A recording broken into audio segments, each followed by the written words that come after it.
สบายดีเบิดทุกคนสำหรับวิดีโอนี้สิมาแนะนำวิธีการเติมเงินเข้าไปเทรดอยู่เว็บ Infinite เนาะว่าเฮาสิเฮ็ดแนวใดเนาะก่อนอื่นเริ่มต้นเลยเนาะเราต้องรู้อัตราแลกเปลี่ยนของมันเนาะก็คือตัวนี้สิเป็นอัตราแลกเปลี่ยน1วินเท่ากับ11,000เนาะเวลาเพิ่นขายให้เนาะหรือว่าเฮาซื้อเนาะแต่เวลาเพิ่นซื้อเข้ามาเนาะก็คือ1วินเท่ากับ 10,500 เนาะโอเคหลังจากที่รู้อัตราแลกเปลี่ยนแล้วเนาะเฮากับต้องมี QR code ของบัญชีเนาะที่เราจะโอนเนาะแบบนี้ตัวอย่างว่าอยู่ในส่วนนี้ข้าพเจ้าได้มีเหียมห้อยเนาะก็ไปที่ตัวอย่างว่าถ้าสิให้เป็นเบิ่งตัวอย่างเด้อทุกคนต้องโอนผ่านตัวนี้เนาะคือตัวนี้ถ้าเป็นเงินกีบเนาะตัวนี้เนาะตัวนี้เนาะถ้าเป็นเงิน US หรือว่าดอลลาร์เนาะโอเคข้าพเจ้าสิใส่เป็นเงินกีบเนาะตัวนี้ข้าพเจ้าสิยกตัวอย่างเป็นซื้อไป10วินเนาะกับเข้าไป VCA1 ของเฮาปกติเนาะเพราะมันเป็นธนาคารการค้าก็ไปที่ One Play เนาะแล้วก็เลือก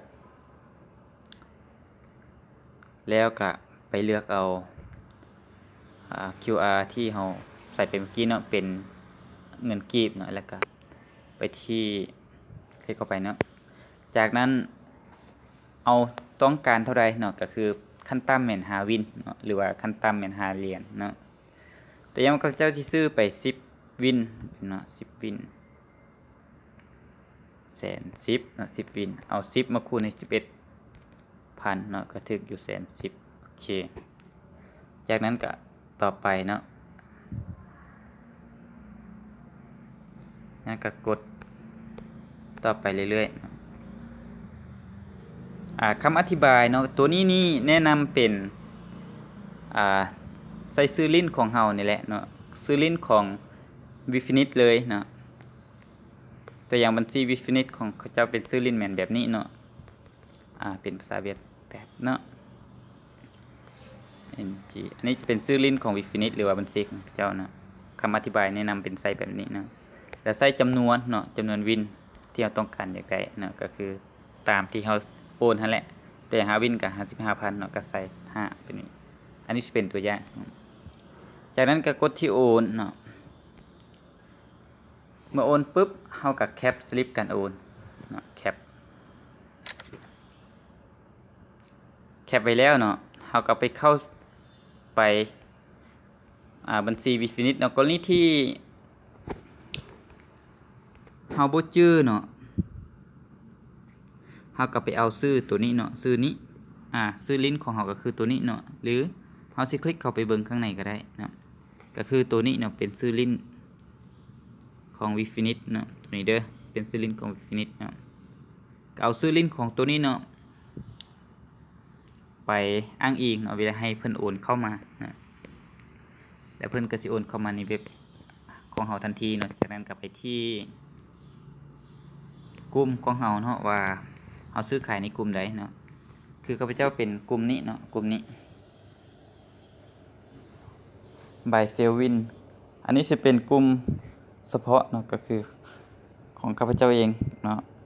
หรือว่าเป็นกลุ่มของเฮาเนาะเวลาซื้อขายมันจะมีหลายกลุ่มเนาะขึ้นกับผู้ที่เข้าไปใส่เนาะว่าอยู่กลุ่มใดกลุ่มหนึ่งจากนี้เฮากลับไปที่เนาะเลือกรูปเนาะแล้วก็ตัวนี้สลิปการโอนนี้ส่งไปแล้วตั้งชื่อลิ้นของเฮาหรือว่าชื่อลิ้นของ Infinite ตัวนั้นเด้อทุกคนต้องใส่มันถูกเนาะถ้าบ่ถูกนี่จะบ่ได้เนาะส่งไปเนาะหลังจากส่งไปแล้วเนาะรอท่าแป๊บเนาะเพิ่นสิโอนเงินหรือโอนวินเข้ามาในบัญชีของเฮาหรือว่าเข้าไปในเว็บของเฮาเลยเนาะ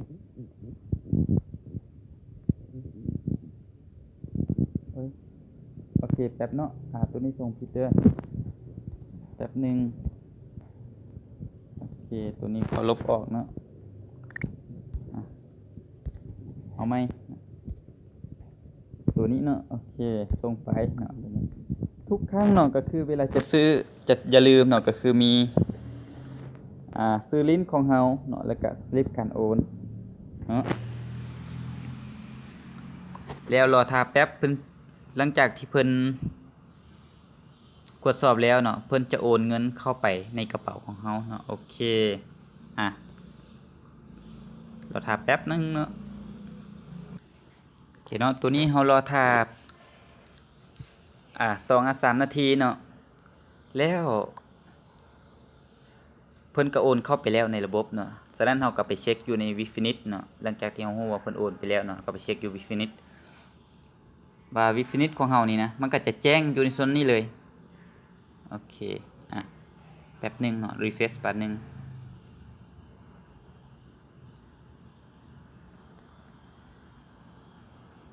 โอเคมันก็จะแจ้งอยู่ในส่วนนี้เลยว่าเฮาโอนเข้าไปเมื่อกี้นี่เนาะเฮาเติมไปเท่าใดเนาะมันก็จะเห็นในส่วนนี้เนาะฉะนั้นก็คือสังเกตว่า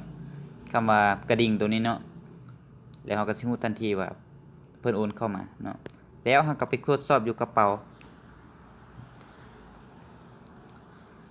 ของเฮานี่เนาะก็คือเงินมันก็จะเพิ่มขึ้นเนาะพอเฮาซื้อไปเมื่อกี้10 วินเนาะโอเคหลังจากที่เงินเข้าในกระเป๋าแล้วเนาะเวลาเฮาอยากเอาเงินเนาะไปบัญชีจริงเนาะปกติก็คืออยู่บัญชีจริงนี่จะยังบ่ทันมีเนาะสำหรับผู้ใหม่เด้อยังบ่ทันมีจะเก็บจะเป็น0เนาะ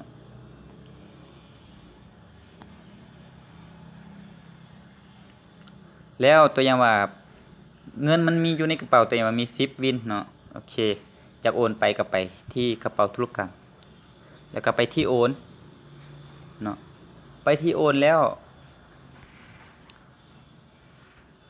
ป้อนจำนวนเนาะจำนวนที่เราอยากเอาไปเทรดเนาะก็คือตัวนี้เป็นเงินที่เราสิเข้าไปเทรดตัวอย่างว่าเราซื้อไป10เนาะเราจะเอาไป10เลยก็เอาไปเนาะแต่ว่าแนะนำเอาไปเทื่อละ5ก็ได้เนาะ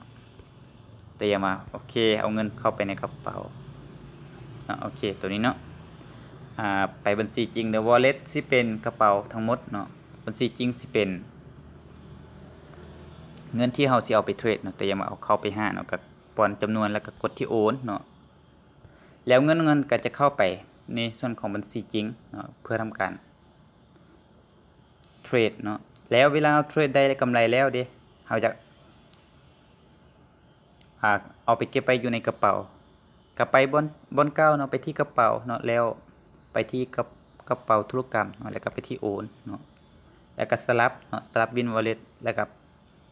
ถ้าสิเอาทั้งเบิดเอาเก็บไปไว้อยู่กระเป๋าทั้งหมดเฮาก็เพียงแต่กดทั้งหมดแล้วกดที่โอนเนาะเงินของมันก็จะเข้าไปอยู่ในกระเป๋าเบิดเลยเนาะเห็นบ่จะบ่มีแล้วเนาะโอเคเนาะสำหรับวิธีการเติมเงินแล้วเอาเงินจากกระเป๋าเข้าไปเทรดขอจบเพียงเท่านี้ขอขอบใจทุกคน